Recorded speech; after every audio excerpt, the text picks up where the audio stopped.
आओ दोस्तों जानते हैं 50, 60, 70 और 80 साल के बाद इंसान को क्या करना चाहिए।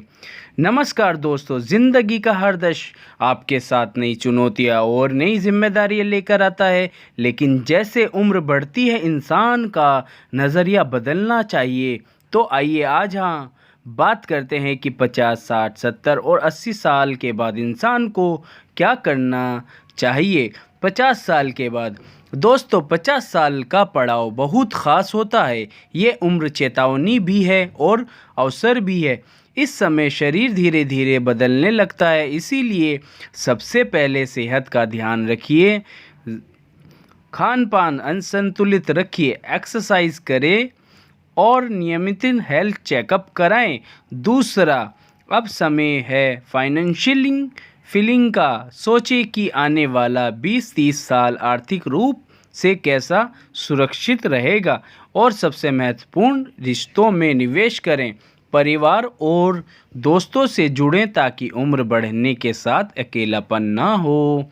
60 साल के बाद ये समय है रिटायरमेंट का और फुर्सत का। अब काम की जिम्मेदारियां से छुटकारा मिलता है, लेकिन ज़िंदगी ख़त्म नहीं होती। अब आपको अपने शौक़ पूरे करने चाहिए, पढ़ाई, संगीत, योग, यात्रा या सामाजिक सेवा। याद रखिए, फुर्सत का मतलब बोरियत नहीं, लेकिन आत्मा को ताजगी देना है। परिवार के साथ समय बिताएं, लेकिन उन पर पूरी तरह निर्भर मत होइए।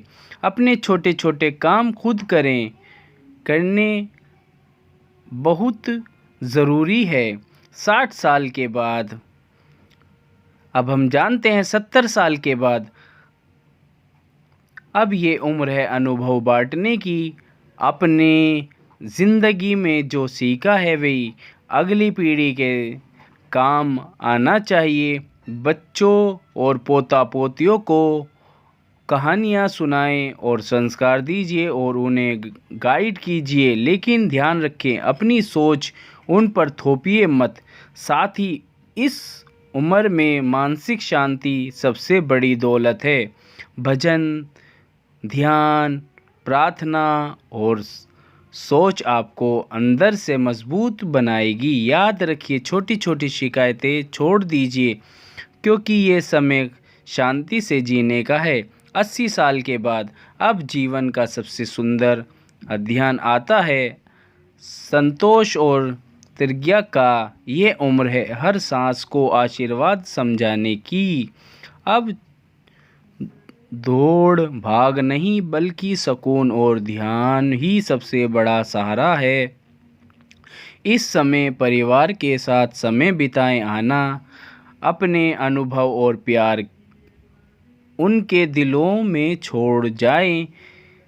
लिखिए भजन, सुनित और प्रतिक्रिया, गोद में बैठकर जीवन का आनंद लीजिए। और सबसे ज़रूरी, जीवन को मृत्यु दोनों को सहजा से स्वीकार कीजिए, क्योंकि यही असली मुक्ति है। अंतिम संदेश दोस्तों, 50 पर तैयार रहें, 60 पर जीवन को एडजस्ट करें, 70 पर अनुभव बांटें और 80 पर संतोष और अभिमन्यु को अपनाएं। यही इंसान की असली जीवन यात्रा है। जो इसे समय गया उसने जीवन का सहारा समझ लिया। धन्यवाद दोस्तों। अगर हमारी वीडियो आप लोगों को अच्छी लगे तो हमारे चैनल को लाइक एंड सब्सक्राइब करना मत भूलना, और अपने दोस्तों में, अपने फैमिली मेम्बरों में ज़्यादा से ज़्यादा शेयर करना हमारी वीडियो। धन्यवाद, नमस्कार दोस्तों।